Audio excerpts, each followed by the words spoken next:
All right, so let's start this part of the conversation. We just want to show you a couple of slides to show you the figures we'll be talking to over the next 10, 12 minutes. We'll start with the Federal Inland Revenue Service target for 2016 and a bit of the actualities of 2015.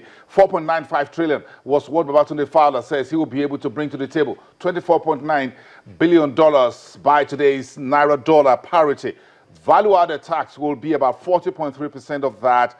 Companies income tax or corporate income tax, company income tax, CIT, 37.8. Okay.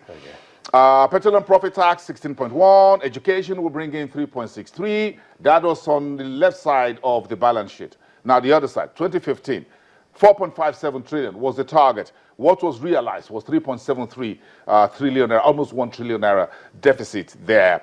Now, that is on one side. Then you have the customs. It's also saying they'll bring in 1 trillion to the table.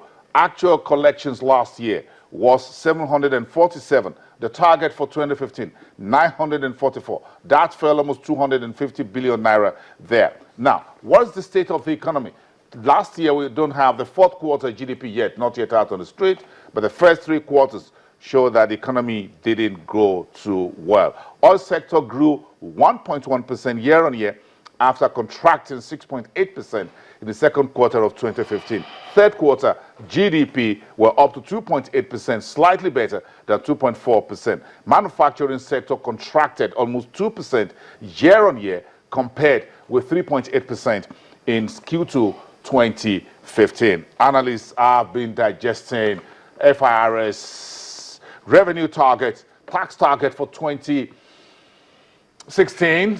FBN Quest's research report this morning says it was, quote, highly ambitious. Perhaps that's why the government is talking to international donors, international institutions, finance institutions to bring in extra money on the table. Let's bring in Bayo Adefegbe, who is a chartered accountant, to talk to us on this. Good morning, sir.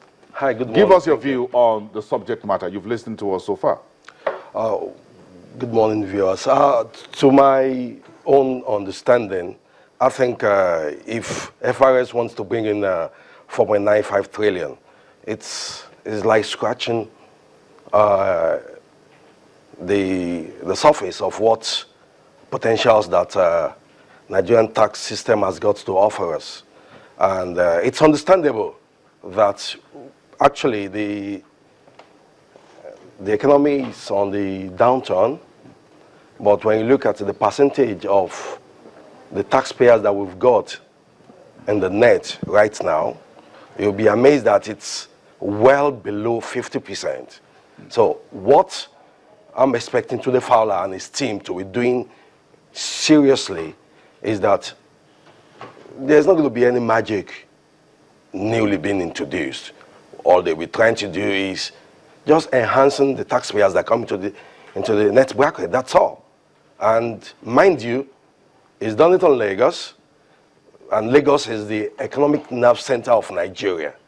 It's got that data for them while in Lagos. All it's been doing now is, hey, you guys that were doing payee and withholding tax for states, it's time for you to now do it for me at the federal level. And if you're done within the last 3 months, over 300,000 new entrants, and he wants to do 500,000 additional this year, believe me, I think he's been conservative, if you ask me. I'm expecting him to surpass that figure.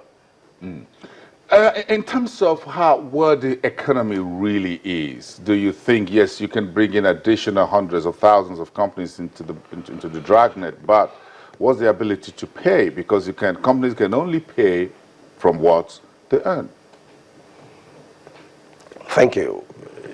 What I'll say to that is, with the new BVN system in place, with the cashless economic system that we've got in place, there is no hidden place any longer. You see, you just need to separate it into two. BVN for individuals and tax identification number for corporate institutions. Now, everybody's been, and if you've noticed, FRS is doing a lot of enlightenment. Before, many people didn't know. See, I run an accounting firm, and many people, just because they were not filing their returns, at the time they want to make use of that company, They say, oh, the bill is too high. I can't pay it. Let me go and incorporate a new company. But now it's there. Hey, with 20,000 naira, you pay your pre-operational levy. With 25,000, so everybody is knowing what needs to be done. If your business is not doing anything, just go to any tax office nearby and file in a nil return. So we are getting more taxpayers' awareness being put in place, and because people will be compelled to pay, there's not going to be any increase in rates. All we're talking about now is lesser people had been paying before, and we're going to make more people to pay this year around. And if you look at, they made about 3 trillion last year. The budget was 4.7 trillion. So if the new year is coming with 4.9, it's not something really much far from what was budgeted in the previous year. So, and I still repeat it, I'm expecting a bigger figure. Not only will they meet it, they're going to surpass it. Do you think the FIC, Fowler has a team to deliver on this? The capacity to deliver? Good.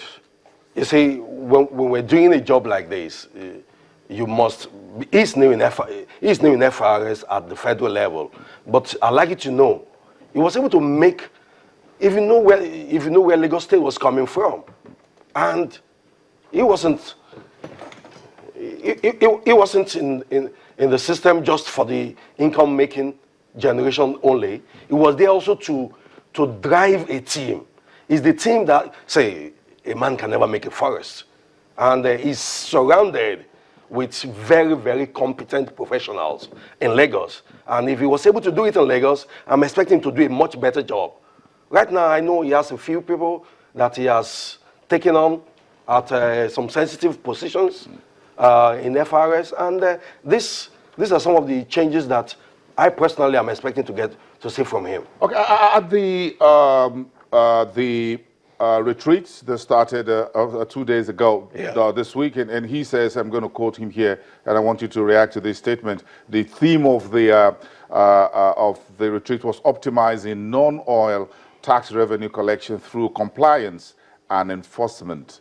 Put these two words together for us. How do you think Fowler should proceed with these two key operative words, compliance and enforcement? Thank you.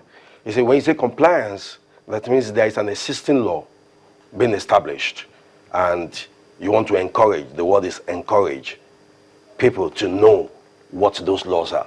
Many people don't know. If you ask a businessman on the street, what is the difference between VAT and withholding tax? He doesn't know.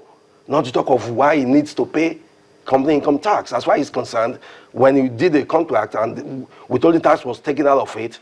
He believes he has paid all that he needs to pay, not knowing that withholding tax is just an advance payment of the tax he needs to pay in the future, at the end of the year, when he needs to make file his annual returns. Now, there is a sanction being enforced because it is compulsory that you file your annual returns, or you file your returns on a monthly basis for VAT and withholding tax, and for company income tax at the end of each year. There's a time for it. Once you don't file it, you're not going to have a time to sleep. And that's what is happening right now. People are being encouraged to know the truth, and then that truth will set you free or will put you in trouble. Many Nigerians believe that the big boys, the big companies, the big corporations aren't paying enough taxes in the oil and gas sector. And I just don't want to start naming names. Okay. But they believe that they aren't paying enough taxes, that we've given so much tax holidays, especially in the petroleum industry, perhaps to the IOCs. Okay, I'll take you on this tax holiday thing. I run tax system for some state governments, and can you imagine in one particular state, an oil company that had gotten a clearance before for not owing anything concerning their state taxes. By the time I got there, we went into do 1 year. We realized that we needed to do back duty, which was 5 years. While we were doing the back duty for 5 years, we realized that we needed to do an investigation.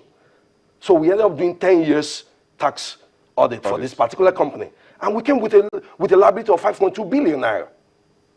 Just one company. In one single state? In one single state. So what I'm saying is, people should wake up. the tax authorities should wake up, and if you are a taxpayer, you've been playing smart before, that's going to change now, because the law can really catch up on you. That is, we were able to get them back for 10 years, and that's what's going to be happening.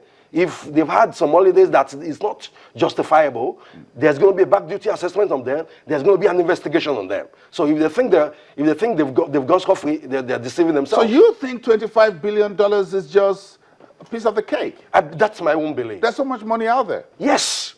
for the tax man to collect. Yes. Okay. So you think we can just go above this? Okay, I think we have a lot more conversation to have another day. We can just finish this today, because it's interesting if in one state you have only one oil company. If you expand that across the 36 states of the Federation, you can imagine what we're talking about. I'm sure Afala would be a lot richer, perhaps more than the NNPC. Actually, There's so much more money. Actually, I think it's time we give the tax office a minister. Oh, really? That's what you're Yes. advocating? Yes. A minister for tax matters? Yes. Okay. Why should we pay so much? Why should we pay so much attention on NNPC that we don't have anything now, and we've got somebody that's a minister for oil? Now there's nothing for you to administer as a minister over there right now. So why don't we give it to tax that's got the real job to do? Okay, no. Fowler is one of your own, so I understand. We all understand. Well, Fowler is one of your own. He's an accountant. He's an accountant. No, and you're a tax person too. I'm an accountant. I'm a tax man. I'm a fellow of the Institute of both the. So you guys think alike? No, it's That's not. good. It's not thinking alike. Really? It's doing it. I always tell everybody, accountants do it by analysis.